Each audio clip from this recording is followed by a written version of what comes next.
So we'll get started in just a second. But welcome, happy Thursday. It is Thursday, I believe, I think.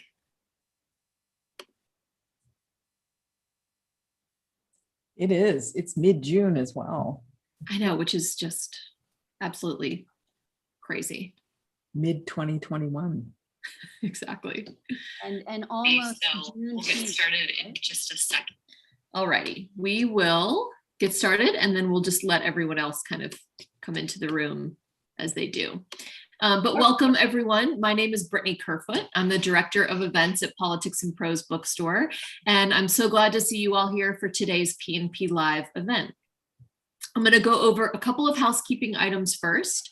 I will be dropping links in the chat very shortly where you can purchase a copy of tonight's books, Milltown and Notes on a Silencing, and the links will go directly to Politics and Prose's website. We ship to anywhere in the United States, and we also offer in-store pickup for those of you in the DC area. Next, if you have a question for either one of our authors, please submit it in the Q&A space. And if you're on your laptop, that's on the bottom of your Zoom screen. And I believe on iPads, it's at the top. And we'll try to get to as many of those questions as we can, more toward the end of the event. Tonight's event features two nonfiction authors with powerful books about injustice, grief, power, but ultimately hope. First, Kerri Arsenault is the author of Milltown, Reckoning with What Remains, a story about her rural, working-class hometown that was later nicknamed, quote, Cancer Valley. The book examines the hazards of loving and leaving home and the ambiguous nature of toxins and disease. Next is Lacy Crawford, whose memoir Notes on a Silencing tells the story of coming forward during the state investigation of the elite New England prep school decades after her own assault, only to find for the very first time evidence that actually corroborated her memories. The book launches an inquiry deep into gender, privilege, and power, and the ways shame and guilt are used to silence victims. So now, without further ado, Kerri and Lacy, the screen is yours. Thank you, Brittany. A year ago, we thought we would be doing this live. Remember, eating French fries afterwards? That was our plan. Exactly right. Yeah. That's our plan. So Lacy and I were just gonna, if you don't know what our books are about, I'll just give you a couple sentences more than what Brittany said about mine, and Lacy will do the same, and then we'll get going. So I grew up in the rural working class town of Mexico, Maine, on the Androscoggin River, where for over 100 years, our community orbited around a paper mill where 3 generations of my family worked. And I had a very happy childhood, but it wasn't until I moved away that I realized the price that I paid, or that we all paid for such happy childhoods, because the mill, while providing community jobs, stability to our community, also contributed to the destruction of the environment and really to our lives, because for over a century and still continuing today, the mill polluted our environment basically. But I think at the center of the narrative of the story is really story, family, and identity, with the central question: what have we made? What kind of life have we made for ourselves when we are poisoned by the very things that sustain us? Lacy? So I'm going to offer a content warning briefly, because my book begins with a sexual assault that I suffered when I was 15 years old. And I am puzzled that we don't also offer a content warning for talking about the poisoning of an entire river and the community for 4 generations now, of the cancers and the missing children. And having said that, I am going to speak quite candidly and very briefly about an assault and a cover-up. So if that is something that's upsetting, now is the time to turn away. When I was 15 years old, I was a junior at St. Paul's School, which is in Concord, New Hampshire. It is self-named elite boarding school institution. The founder of the mill in Mexico, Maine, where Kerri grew up, Hugh Chisholm, left a ton of dough, having been very successful, to his son, Hugh Chisholm Jr. And Hugh Chisholm Jr., when he had a boy of his own, sent him quick as he could to St. Paul's School. So the captain of industry was there in the same system that I arrived in 1990. I was assaulted that fall by two 18-year-old seniors. They tricked me to coming into their room. I was forcibly penetrated in my throat and contracted an STD so deep in my throat that it could not be seen on normal exam. I got very sick, went to the infirmary at my school where physicians diagnosed me, but failed to tell me what I had, failed to tell my family what I had, failed to tell my pediatrician at home in Chicago what I had, and left me therefore untreated. So I was very sick that year, as well as deeply unhappy. And when I finally told my mom and dad what had happened, and they flew me home and told the school not only failed to report, but they, on the advice of their lawyer, tipped off my rapist families that my pediatrician in Illinois had reported this assault, as she was mandated to do, to the state of New Hampshire. They also, and we have this in writing now too, said that I would not be permitted to come back for my senior year unless my parents dropped the charge of a cover-up that they had raised against the school.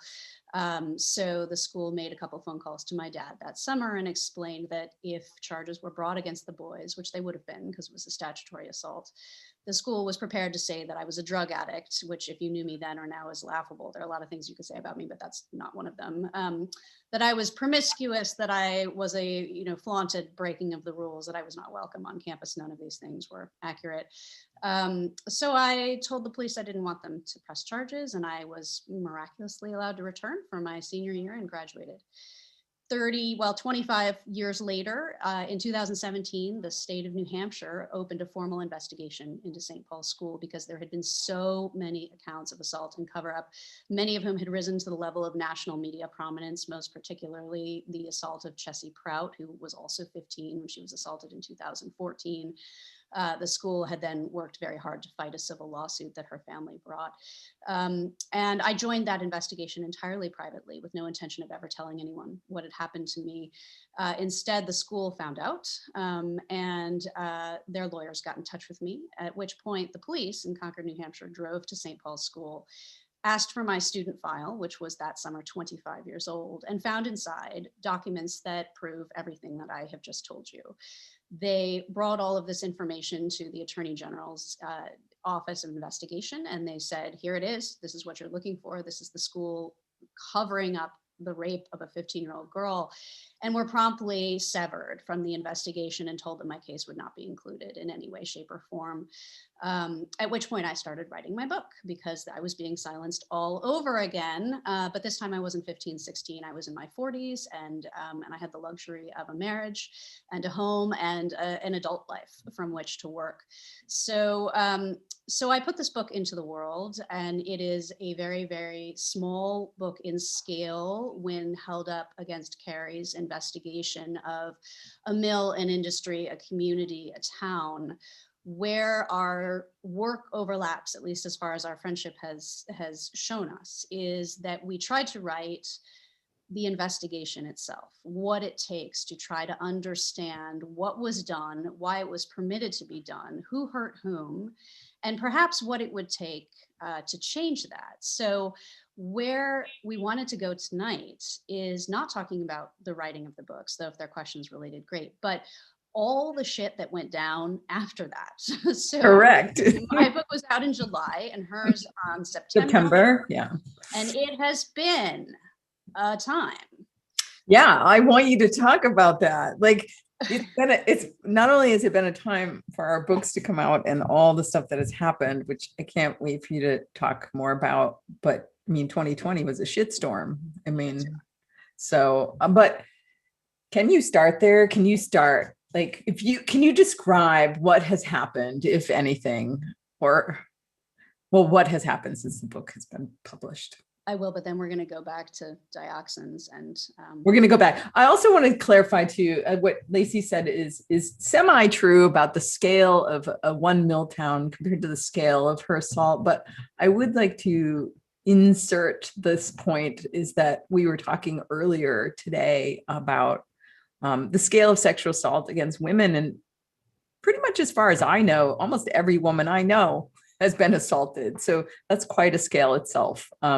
Assaulted or harassed but almost every woman I know has been assaulted in some form. So that's a different kind of scale, but I just want to put that there. Thank you. It is, and the book does not really linger on the assault, nor Right. do I, but rather on the institutional cover up, because I was Right. very lucky in that I was able to discover how this is done. So we know that these institutional cover ups happen everywhere, in institutions as small as families and as large as United States military, and of course in industry, right, which is what you document in your work, which is there is a barrage of complexity on the one hand, which is often legal, the sort of opacity of legal language, or in your case, the language of biochemistry, people who won't explain to you what the molecules are or why it matters, why the FDA hasn't banned them or the EPA hasn't set any kind of limits.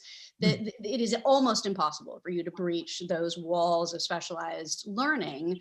And then on the other hand, there is the silence of communities that are built around what are effectively engines of wealth creation, right? Now, the mill was designed to create wealth for a very small number of people at the top, but also to provide for the natural resource of labor, that the mill needed in order to run. And that was grist for the mill. Well, that's right. And that was how your fathers and grandfathers and great grandfathers' bodies were treated, right? Was as more that would go into the mill that would produce, and once they were finished, they were finished. So in my case, it is of a boarding school that does continue to educate the young people who go on to hold leadership positions across American society. They do. And there's a fantasy of meritocracy that obtains on this campus. So I think you said something like, you said a conveyor belt for privilege. And I love that, because we both went through a conveyor belt system of sorts, right? Yeah, yes.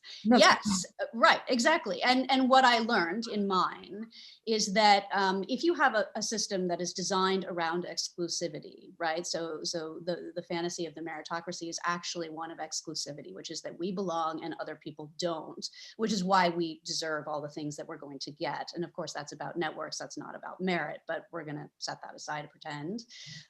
There are some people who will necessarily be hurt as part of that system. It is actually endemic to the system. So the first thing that started happening, Vanity Fair excerpted right. So after the book. Well, this is actually the week before. Vanity Fair excerpted one of the more salacious sections of my book.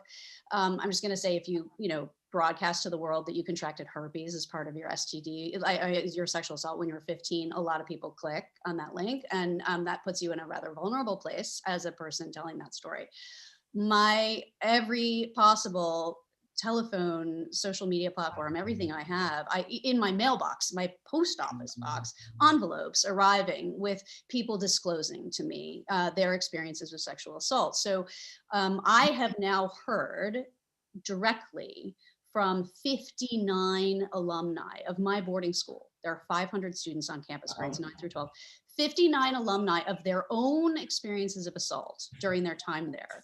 The date of the assault ranges from 1969 to 2020, okay? And they are mostly women, but not all. I have then heard of lots of other people, but who did not share their experiences with me personally. That's well over 100, that number. So I have been flooded with disclosure, and I know that you have too. And I'll finish very quickly and then talk about the spectacular, catastrophic failure of Maine's elected officials to hold anyone accountable in the wake of your book. Let's do. Yes, let's do that. Yes, indeed. So I was at that point in conversation with the leadership of St. Paul's School. There's a woman rector. She's the head of school, first time in 150 years, 150 plus, that there's a woman in charge. And I had the hope that this would signify something about what change was possible. I did receive a formal letter of apology from the Board of Trustees in August. I think it's worth perhaps noting that when I had the good fortune to be interviewed on Weekend Edition, I was asked if I had had an apology from the school, and I said no. And I'm told that things sprung into action rather quickly thereafter. So media helps, right? So I did get a formal apology. And I thought this was the beginning of Work Till Change. That actually was the last thing that happened. So there was on campus at the time, and for the last few years, a state mandated compliance overseer.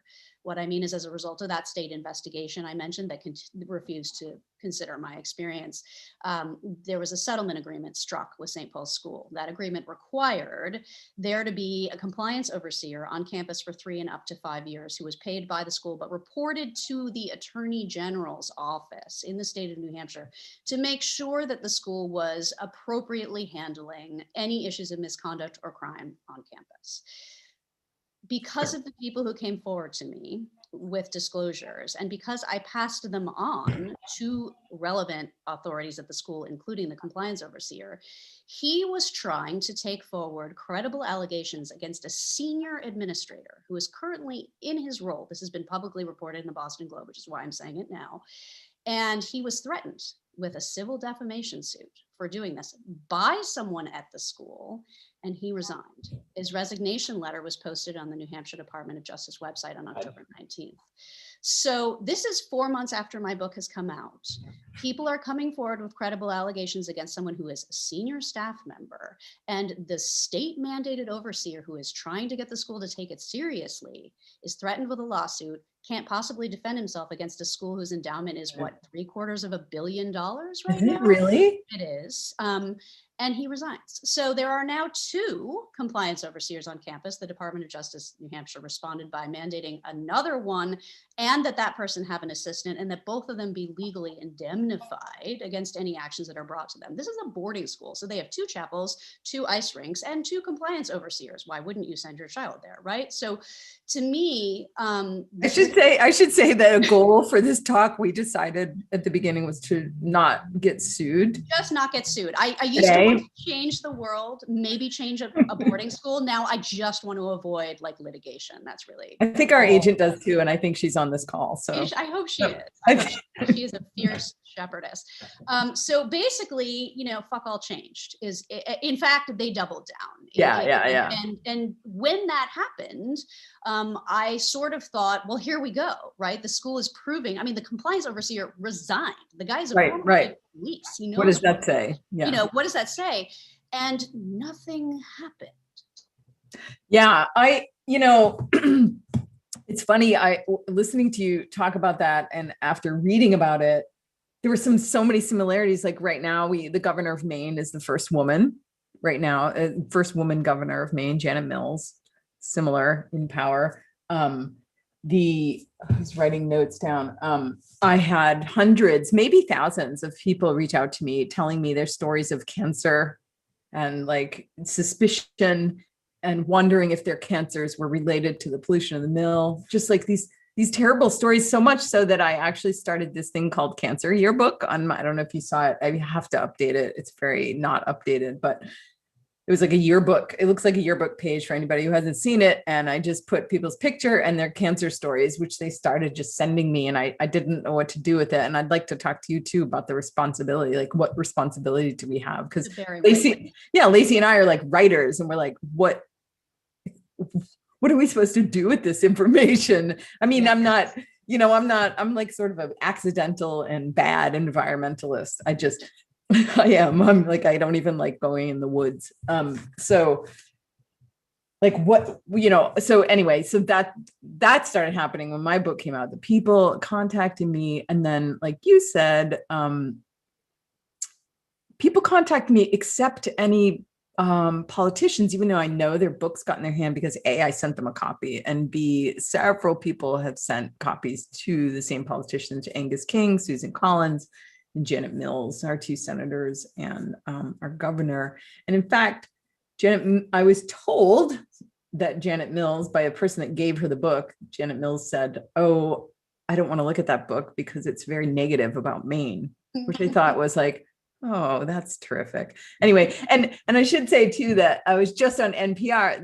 And we're still under the question of what happened since our books came out. So we're gonna get into a little bit of back and forth about it. But I was just on Maine public radio, and Jennifer Roots asked me, "Do you know the effect that your book has had on Maine?" And I was like, "No, I don't. In fact, has it?" And she's like, "Yes," but she didn't enumerate anything. And I really don't even know. And I was just in Maine last week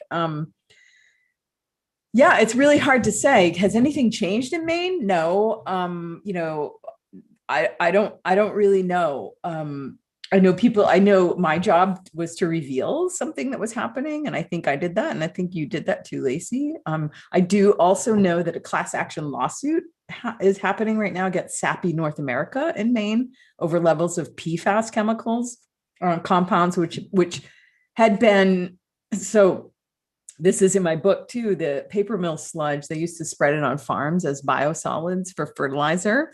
And so now Sappy's being sued for PFAS, but also in that is dioxin, which is what I cover in my book. And our mill dumped sludge, the paper mill down the road dumped sludge all over farms in Maine, and all that stuff is getting in the water supply and in the beef supply and the dairy supply. Anyway, nobody's contacted me about that, or I've reached out to other people. And then a friend of a potential whistleblower reached out to me too, who won't go public. Again, like you said, under threat of lawsuit from allegedly, the mill. The owners of the mill now said, if you go public with this information, we will sue you. And this information is that I've been told that the mill started destroying evidence. That's what I was told by the friend of a possible whistleblower. Anyway, the whistleblower quit their job and left town, basically. And that's all just, so has anything changed? I don't know. Silencing, right? I mean, in the beginning of your book, Kerri, and I want to say, because I didn't know that, so dioxin is an organic pollutant, right? So that is concentrated in body tissue, and then also is concentrated in body fluids, particularly breast milk. So it's the fats, yes, the fat. Right, exactly, fat soluble. Okay, yeah. And so it becomes more and more concentrated in human beings over generations, and also over time, right? It also moves up through the food supply and other things. So the mill dumps these dioxins in the river, and first the river dies, and then all the trees along the river die, and then the employees start dying. And the fantasy is that nothing is wrong because everybody has a job who is alive, and everyone has food who still can eat, and that's awesome. And there is a really remarkable story is such a cheap word in this context, but you give us the experience of your grandfather who worked in the bleaching room, and the bleaching room at the mill, as you tell us, is reserved for workers at the end of an esteemed run at the mill. And the reason for this is not because it's a position of seniority with regard to skill or loyalty, it's because it will kill them quickly. And the mill doesn't want young men dying. So your grandfather works in the mill, he retires at 65 and he's dead 2 years later. And you talk to a woman who had a management administrative. Yeah, she was in human resources. Yeah. Exactly. HR, ever thus, right? Who knew this, who knew that the men who worked there would be dead shortly. And what did she say about why she never told anyone? I didn't want to cause trouble. I didn't want to cause trouble. I didn't want to cause any trouble. And the thing and she's died since of cancer. So if she had said something, if she had caused trouble, it wouldn't have changed a thing. I feel like her job, and she would probably have had to move out of town. And that is, what I'm interested in, Kerri, I've been thinking so much about this since you and I talked this morning, is there are the open deniers. There are the people who have economic stakes in this or leadership stakes in this, right? So the companies that own the mills are going to say, bury the evidence, shred this, nobody knows. They will obfuscate as much as they can. They will litigate if they have to tie people up in courts with defense attorney bills they can't possibly. They will do or time. Who has time? Or time, or devote your life to this, defending yourself over the next 8 years. They can devastate people. They know this.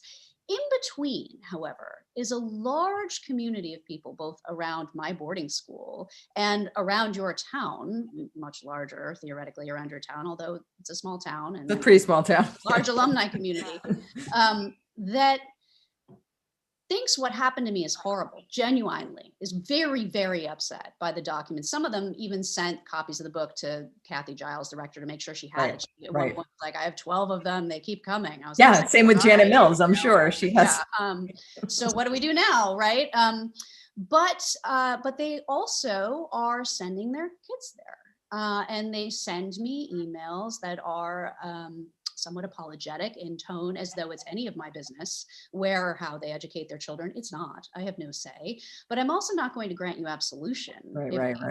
This is the wrong audience for that, right? Because, and I recognize it's complicated, and there is nostalgia and there is legacy involved, right? This is the town where you and your family and your friends grew up, right? And there's love. And the same with the school. And the same with the school. There are people who, even if they had a mixed experience there's a lot that they loved and they wanted to share with their kids. And I can imagine that. I don't have that, but I could imagine that. How great, right? That's one of the things that I lost. I mean, that not sort of saying anything with this woman, didn't want to cause trouble. Like, too, it's also, if we say these things out loud, and you and I both know this because we have said them out loud, we both suddenly and long-term realize the implication of what has happened and what is happening. And it's sort of, for me, writing the book was one thing. And like now, almost a year later, it's like, it's sort of bigger and bigger and kind of worse than even when I published the book, right? For sure. For me too. It is. Yeah. It is worse. It is. So you say it out loud and it's this big, it's like, I have this image of just like this balloon getting bigger and bigger and bigger. And it's like never going to stop growing. So the fantasy that, did you think that you would cause things to change by putting this work into the book? I did have a fantasy. I will confess right now to everybody, even though people have asked me that question, oh, what do you think, what did you want to happen? I was like, oh, I don't know. It's just my job to reveal things. But yes, I had a fantasy that like, it would move the needle just a little bit, or, the politicians would,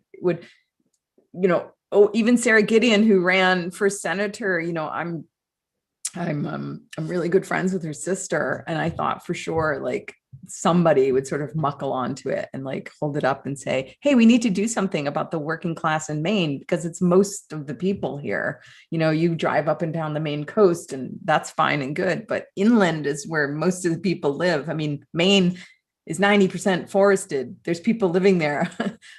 So yeah, I had a hope that something, at least it would get noticed by people that can make those changes.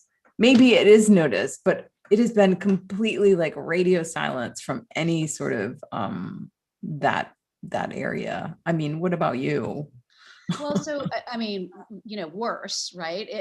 There's a small group Well, of you've had who formed actually a nonprofit immediately last summer. They were from the year ahead of me, which happened to be the class year that my two rapists were in. And they recognized, what I had described, the book I had described. And this is something you and I share, which is that the people who contact us, who do so with urgency and great care, are people who were hurt by exactly the system that we described, right? So, and then there are also people who say, God, I'm so sorry, I knew nothing about that. But that's I get less of that. Same. So I'm contacted by these people, and I wish to act in some way on the fact that by sharing their stories with me, they are not only validating my experience and also the process of investigation of my experience and all the hurdles that I hit. That's something you track very well in Milltown. It's almost like the story of the story. It is. That's right. It is. But I am not a clinician. I'm not a mental health worker. Right. I am not a lawyer. I cannot file suit. I am not a detective. I cannot bring charges. Even if I could, the statute of limitations has expired for all of these people.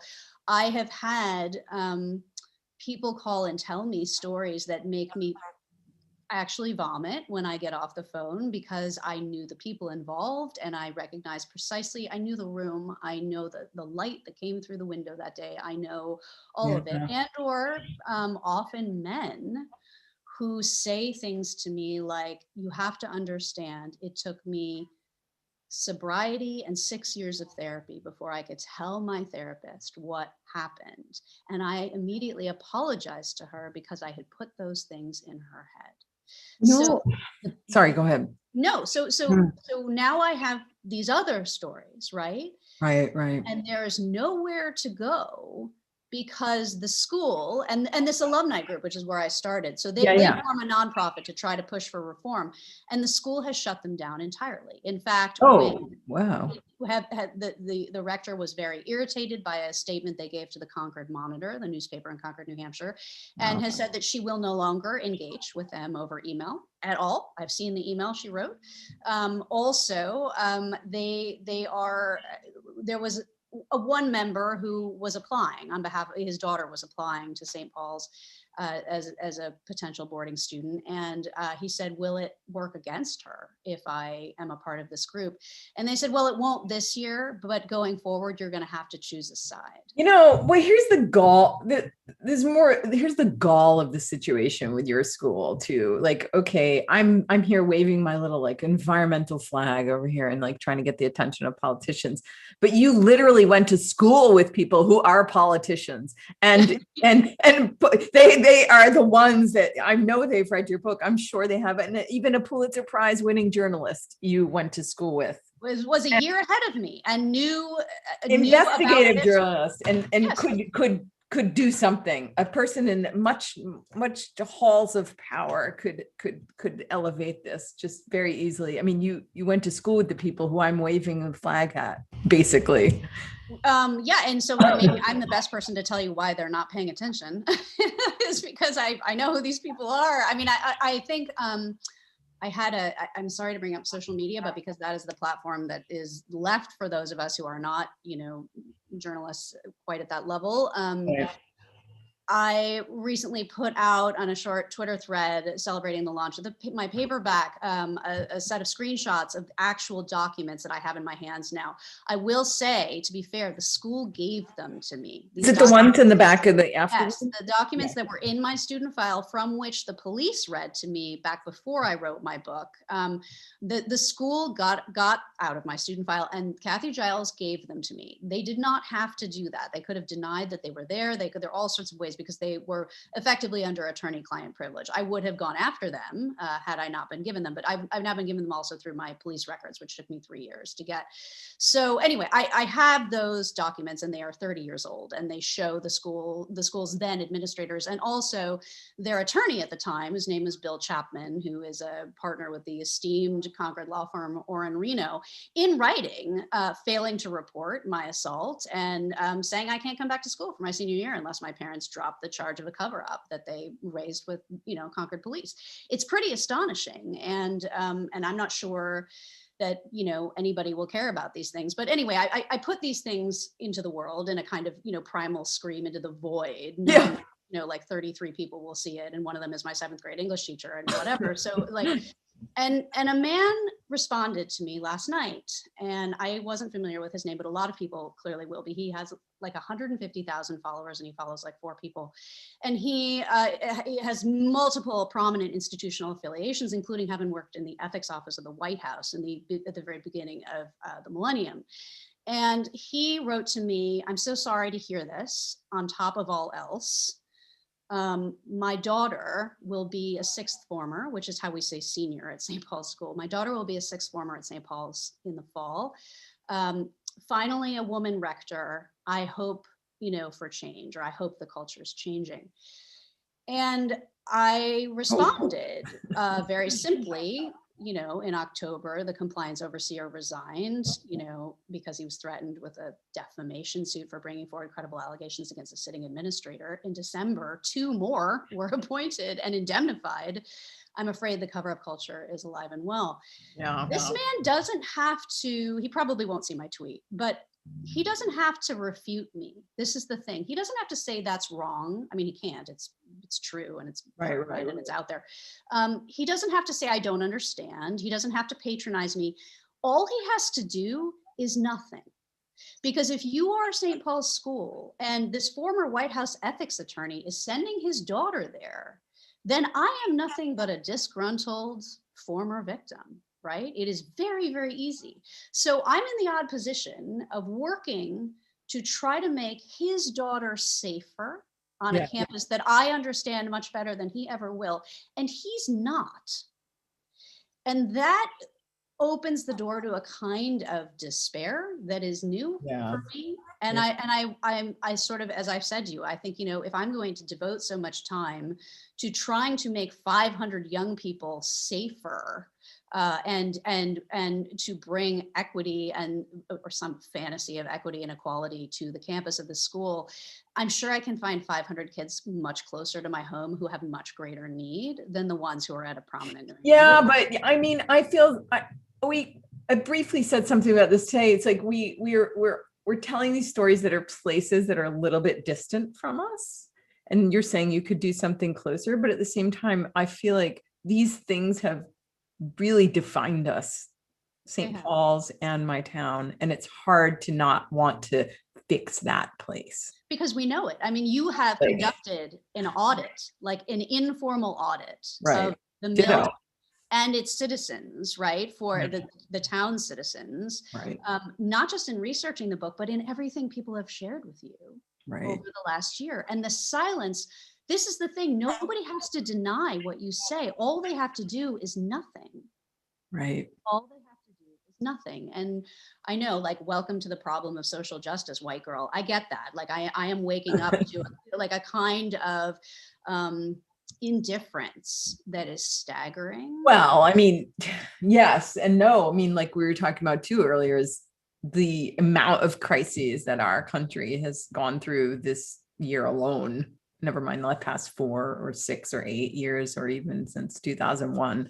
Like how I wrote I reviewed Lacy, I should say, I reviewed Lacy's book for the Boston Globe, and the first sentence of it is Lacy's story, something like Lacy's story is as common as a housefly, which is what makes it ordinary. Its ordinariness makes it exceptional, because there's so many stories like yours and so many stories like mine. It's really hard to get purchase. It's hard to get people, it's hard to get people to sort of pay attention to both the specificity of our stories and the broad implications of our stories, because there's so much else happening. So can we talk about environmental, what do we call it? Environmental journalism? I mean, you are not a environmental storytelling. Environmental storytelling. So call it that.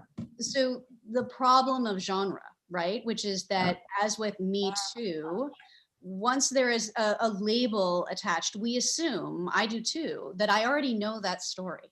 I already know that the world is being desecrated beyond recognition by a human activity. I know that story, right? And that allows me to distance myself from the specificity of any individual story. Similarly with Me Too, which I would argue does not actually encompass what my book is about, because it's about the cover up and the fancy footwork of a community that does that. As you say, everyone's been assaulted. There's no news there. No news, and all communities are being destroyed. Yes, I do wonder. As someone who loves the earth and actually has put children onto it, which may be a misguided, sort of act of love and self-love, but here we are, and I have kids. I want to know how we can use books like yours, the impulse to do the work that you do, how to make that create change, right? How do we make the leap from the narrative to advocacy to action, right? How do you get from prose to praxis? How do we do this? Because I'm not getting it. I hope there's somebody in the audience that has an answer for that, because I feel like the time to put that in the chat. Right. I mean, the answer is like organizing and canvassing and knocking on doors. Which neither of us are good at or going to do. No, I'm a terrible canvasser. I've done it, and I got really offended and freaked out, and it was bad. Yeah. It was like, I do not recommend canvassing in Southern California if you're a progressive. But anyway. And then it would just take our entire life. Like if I think, based on the thousands of emails I get and the people like from other communities outside of Maine too, it's not just Maine, I'm getting it from all over the country. And like, here's this in Michigan, this is happening. And I'm like, I'm suddenly this sort of weird environmental expert by default, but I'm really not. Like you said, I'm not any of that. I'm just like a curious writer. And so to like, I don't really know what to do with this information except for just keep writing about it and keep talking about it and keep teaching about it, which is one thing I've started doing, is teaching environmental storytelling, not necessarily my book, but the ways in which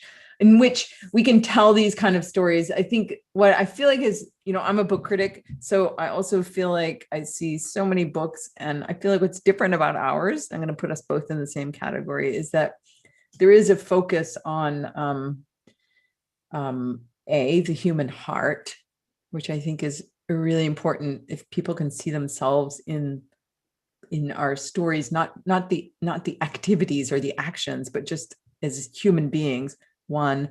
And the second is that we're taking into account the communities in which we're operating in, like really looking at them very, like you said, almost a referendum on them. Or how did you say it? There was another word you used. But you are a native daughter, which is why your book is the book that it is because this is your community. That is your town, and we are in your house, which your parents can't sell. Because it, like everything else, finally did. It is sell. That's fantastic, but it had been so devalued, right? Even though they raised, a large, by most accounts, large and wonderful family there. You're the only town I know, but I mean, it's a beautiful family. So, I wonder if I hadn't thought of this, and this is kind of a nuts and bolts thing, but you did put together a lot of information that is very, very useful for anybody who did wish to bring an action against the mill. And I just wonder if there's any way that one can think about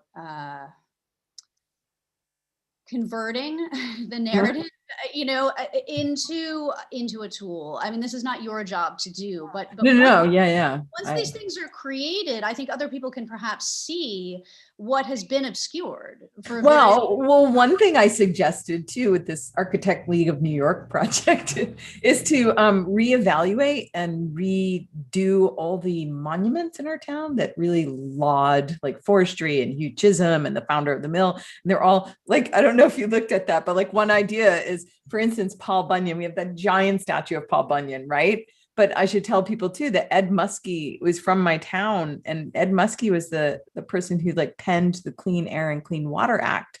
And he was a giant in real life. He was 3, 4. He was really tall, like Paul Bunyan-ish. So my idea was to like, why don't we, and his father was a tailor from Poland. And I was like, why don't we take that Paul Bunyan statue and dress him up like Ed Muskie? Like, I'm just telling you, it sounds really ridiculous, but like, crowdfund for that, because I am all in. I think that is fantastic. That'd be great, because like he's the one that deserves the statue. Like Ed Muskie's memorial in Rumford is like, it looks like a little grave. It looks like a gravestone. It's basically a cross. You can barely see it. It has I don't even think it has the word Clean Air and Clean Water Act on it. And it's like very important to the United States environmental history and policy. So I was like, yeah, why can't we just, that's one way anyway to get people to literally see, because I still think, and in fact, I just want to say this one thing is people are still in denial. So much so that I saw an article today, somebody sent me, the guy I worked on, Aaron Kayer, who I worked in this architect project with, he sent me an email and he's like, look at this picture. And it was an article about how Rumford and Mexico, our towns, are going to be, people are buying up buildings and they're going to develop it. And it's very positive. It's from the economic developer of our town. And this is the same guy, I should mention, who said my book was all about the past. But anyway. I've heard that too. There's nothing new here. There's nothing new here. It's all about the past. So he's like, he's like cheerleading. Oh, we're going to do all this stuff. And I look at the friggin' picture, excuse my language, but it's a picture. It's totally Photoshopped. He's standing on a bridge. And he's overlooking the waterfall and the dam, which was the hydroelectric, and it's the wrong bridge on the wrong, and the water is so blue. So they photoshopped a photo to make it look like there's all this activity. It's really bizarre. And also to make it look ecologically sound. Right? Yeah, it looks like a beautiful thing that's happening. And I'm like, wait, that's not even the right bridge with the right water. And the water looks fake because it's granite underneath it is not blue. It is not blue water. Anyway, they photoshopped it so bad. And I thought, they're still like subverting and converting the truth there, even. In places, it doesn't even have to be done, right? Yeah, I mean, it's such a metaphor. I mean, so the actual, well, exactly. I mean, when the compliance overseer, Jeff Mara, resigned in right, October, right. there was a young trustee who said, quite publicly, as far as I could tell, because certainly it got back to me, that it was a publicity stunt. So, he accuses this professional who is older than he is, significantly more experienced than he is, wiser than he is, of a publicity stunt in resigning his job. And this is, he was already gone, and so it's this constant rehabilitation of image, which is actually incredibly aggressive in its mode. And so this year is the 30th reunion of the class of 1991, which is the class that the two men who assaulted me were in. Are you gonna go? There is no reunion because of COVID, Oh, but I was like, I want to go with you. yeah, that's right. Another trustee from that class is hosting a private reunion on Martha's Vineyard for as many people as can get there. And when he was asked by a friend of mine whether my rapists would be there, the answer was no. The Lacy thing is just too complicated. So even just the name. I mean, talk about photoshopping, right? The Lacy thing. The Lacy thing. What is that, like my ponytail? Like, what do we? That is bananas to me. But this is a sitting trustee who knew my rapist quite well. Actually, was very good friends with one of them, and has said, yeah, the guy was troubled. Like there was something going on there. You think, So nobody has denied. The same way nobody has denied what you said. Nobody has come out and said this isn't true. Dioxin is amazing. You should use it as baby lotion. Like everybody knows that everything you have said is true. Nobody has come after you and asked for any kind of correction, or any litigation. But as I said before, they don't have to. All they have to do is nothing. Well, inaction is and shore up the image that they wish to create. And because power, it is like water in its way, but power stays with power until Well, Rachel Carson said death by indirection. Well, right. Okay. Which is another way. And you yourself have beautiful, beautiful words on silence, which I would read, but I see we don't have enough time. Speaking of like this whole, there was somebody that put a Q&A, a Q in there, and it's kind of related to what we're talking about. Like, Sandra Macy asked, how do you explain the lack of action and silence from any faction that might affect positive change? Is profit the bottom line? And I would say, yes. And you talked about how many $1 billion like amount endowment that St. Paul's has, that's right. I think there's a pure capitalist intent behind the mill, right? Which is we're making money here and we don't want to have to stop making money or pay out money. Right.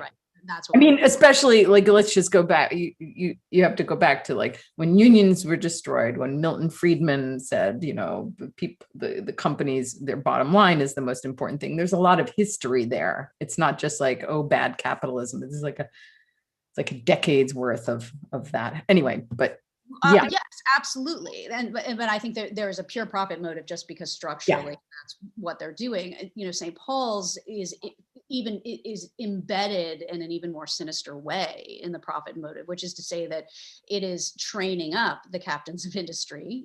That Chisholm's little grandson is running around there while his dad is on Fifth Avenue doing whatever he was doing, in a building the size of the Met, right? And so what the school needs is, first of all, to attract the children of powerful, prominent people, right? Because they graduate into that world and already have that network. They need to attract other ambitious students whose ambitious families, for whatever reason, are eager, to join that network. And they need colleges and universities. And then go make more money at some other. Right. And then they need colleges and universities to continue to admit those students. So I should say that coming out of St. Paul's my year in 1992, I think fully a third of our graduating class went to the Ivy League. And that, while that has changed enormously nationwide, school by school, in terms of acceptance rates, particularly at these highly exclusive elite institutions, it hasn't changed that much at St. Paul's. And a lot of that is legacy, and a lot of that is grooming, and a lot of that is ability. But I'm sorry, these 500 kids are not more spectacular than 500 kids elsewhere in the country, and I right. are. So yes, profit motive, but profit motive upstream of the actual profit. It's actually like the levers, I mean, it's the wizard behind the curtain almost, Yeah. in a grotesque way. In a grotesque way, because the cost, which we talked about very beginning, the cost really here is the lives of human beings. Well, literally and emotionally and psychologically. Yeah. A woman who had been 2 years ahead of me, who was not herself assaulted there, but who had very complex experiences called. And she was telling me about her brother's experiences and then some other people. And she said that place breaks children. Yeah. Well, you write so beautifully about it, and we didn't have any readings because we have so much to talk about, but Lacy writes so incredibly moving about the breaking of her own self that I was reading a part of it today, and I got really choked up. It was very hard to read. I thought, how the hell did you live through that? Like, I mean, I had a happy childhood, weirdly, but you lived, it was brutal. Well, okay, yes, but I was larded with privilege. Sure. Right? And that doesn't negate. Yeah. No, I mean, it's not, there's no balance because those are different things. And I don't think the scales work that way. Certainly not in terms of our. It's important to point that out because, we grew up at like opposite ends of the financial spectrum, but, and I had a happy childhood and maybe yours wasn't so happy, but like it's what I want to say about that, I guess, is that you can hold those things in two hands. People's lives are complex. Let's not look at Lacy as this privileged white girl. Let's not look at me as this working class white girl, whatever. Like, let's just like, I think our books do that job of peeling open the layers of complexity that exist within people. We are more than one thing. I hope so. I think that the problem with comparative experience, right, or comparative trauma is that we don't experience our lives comparatively. We experience them singularly. They happen to us, right? And so the discourse, I think there is value in the discourse being comparative, but for me, what is useful is being forced to confront the feeling of not only being powerless, but being actively silenced and, and subjugated in a way that almost killed me. And this allows me then to see the silence of other people, for example, white people for whom the police have never been a threat. I recognize that silence now as not a silence, but a silencing. That is an active silencing. Yeah, the gerund. That are calling for change. And that I would not have understood, I don't think. I'm sorry to say, I don't think that I would. So there is a gift in that, perhaps in the comparative, but I want, there's a question. Yeah, we should look at the questions. What does the current rector of St. Paul's have to say? Read the many sexual assaults, including one in 2020. Right. So I have not spoken with her about the assault in 2020. I have had reported to me by a few people that when there was an effort to disclose, it was not handled appropriately. Theoretically, there's a new compliance overseer on campus who is handling this, but he hasn't talked to me and doesn't know anything of the history of assault on that campus. She said, the buck stops here, this ends now, and says that with all conviction, obviously. The problem is that with a problem that is so systemic, as with dioxins, which are concentrated over time in our soil and our air and our own bodies, we do not just say everything's better now and have it be so. That is not performative speech. No, exactly. Right. So the problem is you cannot tell me that everything has changed if A, you have no idea what it was like, and you wouldn't have known anything about my story had you not read my book. Right. And after you read my book, you sent your lawyers to look in my student file and thought, holy shit, she's right. And all these documents are here. How do we handle this? Right. So I'm going to suggest that we're at the beginning of the discovery process rather than. I have a great quote. This is from my book, and I think it really applies to you too. It's, and somebody said, do you know when your book was finished? And I said, yeah, when I started quoting Winston Churchill. So I quote Winston Churchill at page 308. But he said, no, it's a great thing. He said at the end of at the turning point of the war, he said, now is not the end. It is not even the beginning of the end, but it is perhaps the end of the beginning. Right? Isn't Well, that?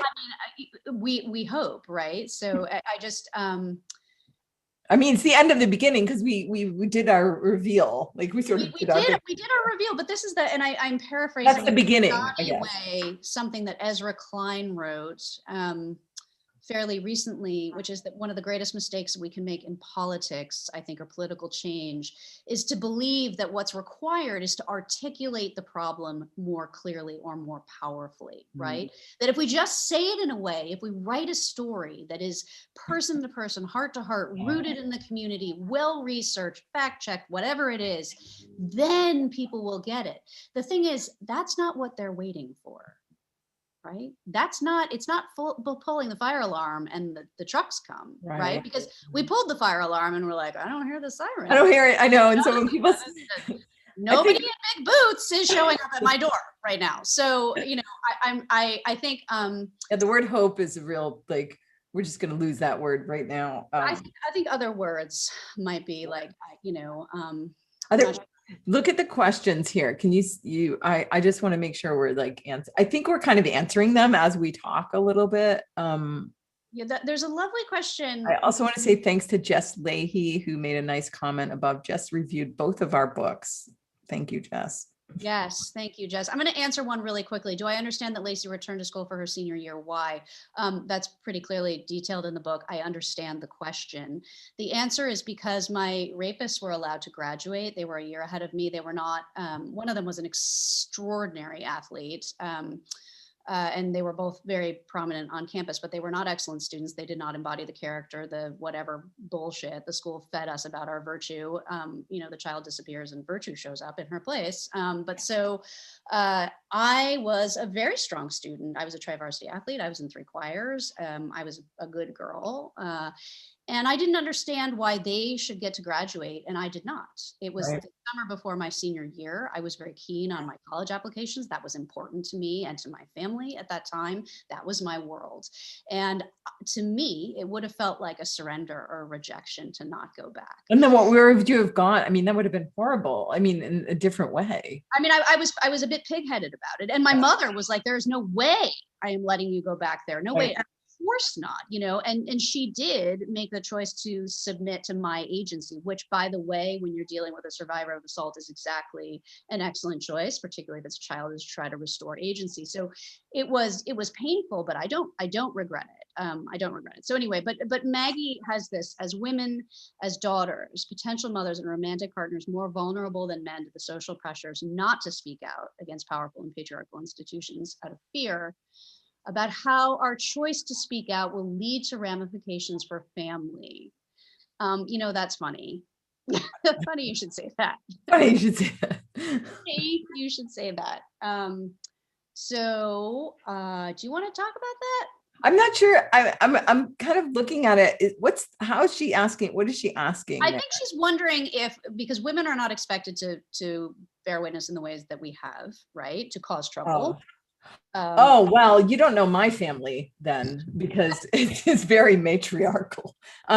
The women in my family all cause trouble, basically. It's true. I mean, I come from kind of trouble. Part of my story is a French Canadian and Acadian history, which is also in my book, which is very matriarchal. And I actually never. The patriarchal institutions were definitely harmful, but not as part of the culture and society in which I was brought up at all, but except for the institution, which is basically like killing everybody. So I guess I shouldn't say it isn't, but it definitely wasn't within family structure or even within our town. Do you know what I think is interesting, though, and that you've talked about it, and I find fascinating when you do discuss it, is that you grew up working class in a way. You in your book is an interaction you had with a publishing executive and you were pressing this executive on why there are so few people represented from outside the white, wealthy, class from which publishing draws most of its employees? And the answer very pragmatically was because you don't earn a lot of money. And I imagine, those backgrounds want to make money. And you were like, oh yeah. And then the thought that immediately comes to you is, but what about love?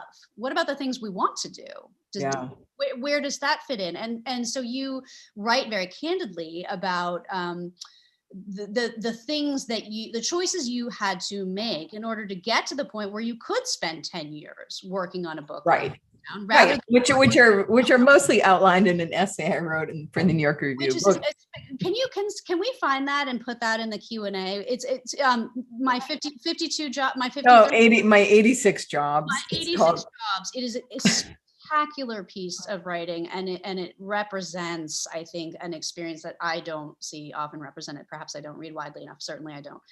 But it was from the New York Review of Books and is really breathtaking. So, but that, I mean, you even said, and this made my heart clench, that not having children, I mean, you presented in a jokey way that in Paris with your husband, you managed to avoid, good read, having children or whatever it is. And there's some suggestion that perhaps dioxin is related to that. That's for you to say, certainly. But I think I think you have made choices that have allowed you the position to do the work. And most people who could speak authentically to your experience simply have not been afforded that. I mean, not even close. Not even. Yeah.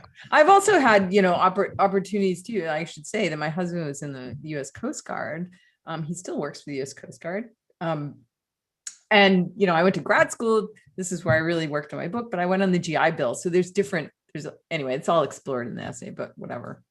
But yeah, choice. That's a whole nother, we could talk an hour about the word choice, right? Yeah, no, we could. We could.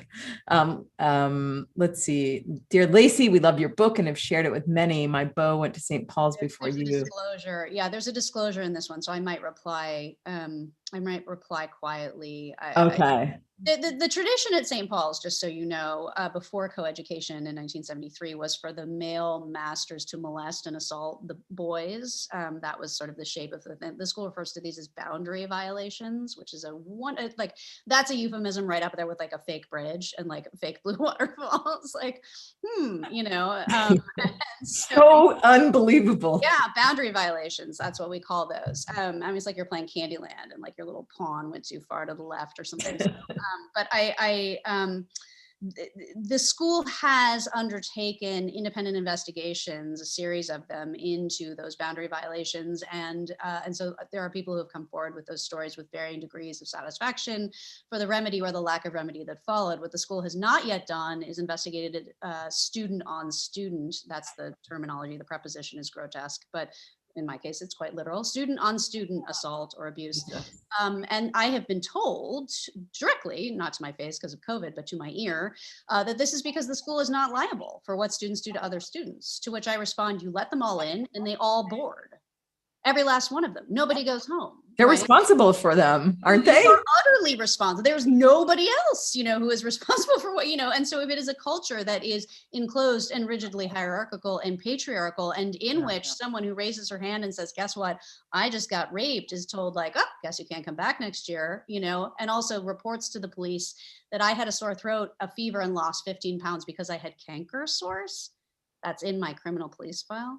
Right? Well, that reminds me of the thing when people would get gassed in the mill, the chlorine gas, yes. And they would say, "Oh, you've got pneumonia." Sinuses? Was it a sinus infection? I think they would say sinus infection, or you've got a cold. And like, my uncle died of that. They would get gassed and they would go to their medical. This is actually one of our state legislators. He spoke and talked about his own experience. He worked in the mill as well, and it happened to him. And he said it out loud in one of the sessions. He's like, yeah, he went and he looked at his medical records in the mill because he was having all these problems. And they were like, oh, he has a cold. And he was like, I got gassed, like with chlorine gas. It's not fun. There's nothing. The medical records were totally fabricated. I mean, and that's what somebody wrote above here. Moira Rafferty, Kerri's story, the pictures. So telling if they lie about the little things, like the watercolor, they will lie about big things, poison. That's right. That's exactly what they did.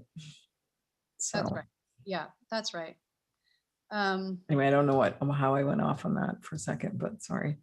Were mental health care professionals complicit in covering up abuse? Yes. The answer is yes. He still has a license. I actually tried to reach out to the licensed clinical psychologist who, in my time, is noted in all the documents as having received my disclosure of assault, passed my notes, the notes of that session, in which I have no memory of, immediately to the administration and the school's attorney, which would have been a HIPAA violation had HIPAA been federalized. It was not yet, but it was a significant ethical and professional breach at the time. She failed to report. She was a mandated reporter. And she was part of the internal investigation that the school conducted, at which it was concluded that my rape was not a rape. I was not a part of that meeting, by the way. I wasn't invited to that. And the notes which were requested by Concord Police for that meeting, the lawyer failed to turn over.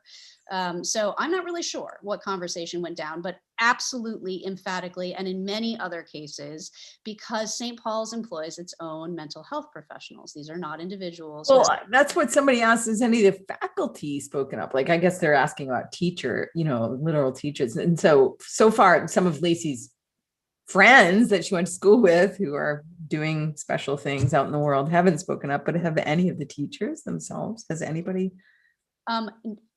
The opposite in a way. I heard from one man who had been groomed and manipulated and really upset by a staff member on campus. He had disclosed this on numerous occasions, not least to his advisor, who remains in a very prominent position on campus. And that advisor had said, I recommend you get in touch with Lacy. You should read her book and talk with her. So how fucked up is it that they don't feel they can elevate this? Right. And they're sending victims to me? Us, I know. I'm sorry, like, I have neither badge nor doctoral degree. I can't prescribe for you. I will cook you dinner. I will listen to you. And we're already bearing the weight of all of So how do what we went through already. Well, that's right. And the question is, at what point, how do you discharge the burden of witness in a way that is honest and faithful to the fact that people have shared this with you, and to your own experience and pain, and how many people in your family have died because the mill poisoned them? I mean, like, paid them and then killed them. I don't know the answer to that. I don't either. I wish there was somebody on here that knew the answer. Please. If anyone knows that, put it in the chat. Maybe it's in the chat. Wait, if anybody watches this on YouTube later, I'm going to put my email in the chat. Please email me. Here's one for you, Kerri. It's from Stacy. Scroll to the bottom. Okay. Kerri, for those of us from similar mill towns in the Midwest, do you have advice for us? How do we discover the environmental and health impacts on the mill in our town and generations of family that work and live here? Here's the thing. It's really, really hard, almost impossible to prove the link between toxics and disease. It's almost impossible. And I mean, my father died in the middle of me writing this book of lung cancer, or complications from lung cancer and esophageal cancer. He had asbestosis, even all the things he worked he worked with asbestos even, which is another whole thing, but they still didn't even, and he even got monies for like a class action suit, and it still wasn't kind of connected to his death. So it's really impossible. There are things you can do, and there's some things in the book. There's these, there's these bucket brigades. You can literally catch air in buckets to see which is like the most crazy metaphor I've ever experienced in real life, catching air in buckets and then measuring the amount of toxics. I mean, there are so many groups. There's, what's her name? I'll think of it. Email me, Stacy, right now, because I have a terrible memory, and there's some books that I have on my shelf that I can send you of what to do and how to do it. I'm not doing it. I'm not the kind of person that is like an advocate going out there and doing it. I don't have time. You're doing it right now. I'm doing it in my different way, but I don't have time, but I have some resources for you. Maybe this is the thing we do. Maybe the thing we do is we help other people to speak, if we can, if they give us the chance. I mean, maybe It's just a matter of needing enough people to care. You know, what is extraordinary to me is that the people who stay involved with St. Paul's as alumni, as trustees, who give money, are the people who, in many cases, most cases, were not hurt there. They had, you know, troubled experiences there. And so the school, you know, this fantasy of the school is reified over and over across generations. It is in fact concentrated, you know, like the toxins, because everybody who was hurt, and that includes anyone marginalized, which includes a majority of Black alumni and Asian American alumni and Asian alumni who came to us from Hong Kong and other countries, and everyone else who was not white or not straight, it was marginalized, is not still involved because they don't have anything to do with that place, you know, nothing at all, which is the situation I was in for decades myself. You know, I understand.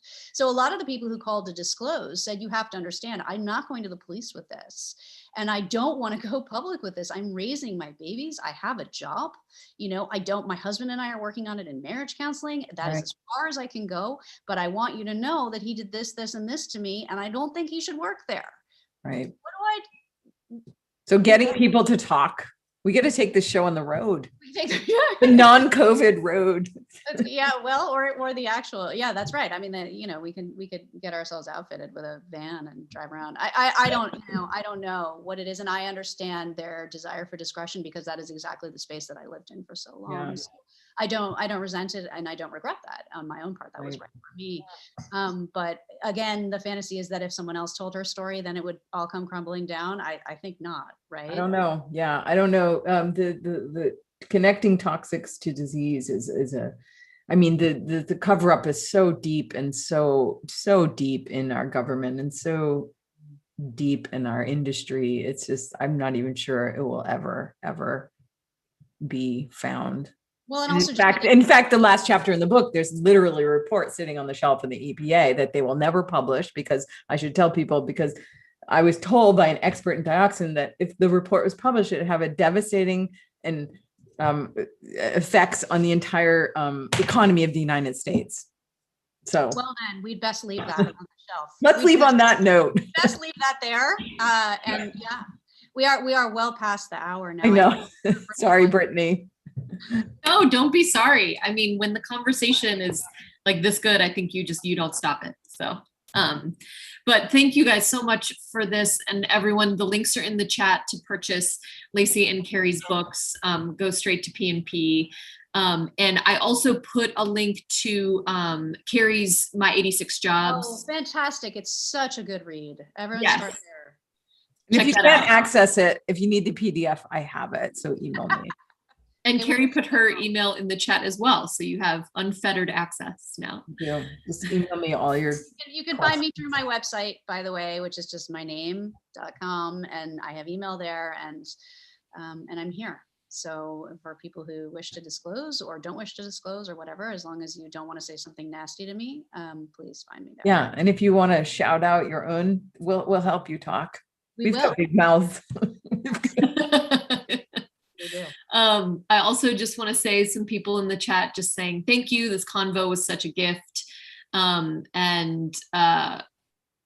Saying Lacy's book and actions undoubtedly have reverberations, hopefully positive effects well beyond St. Paul's. So thank you both for not only your time tonight, but for your voice and for speaking up, especially as women. Thanks for having us. Yes, of course. I'm enormously proud. Paperback just published. Enormously proud to share this conversation with you, Kerri. Thank you so much. We have more to talk about. We do next time. Obviously, next time. All right. Thanks. Thank you all so much. Thank you guys for watching at home, and stay safe, stay well, and stay well read. We'll see you next time.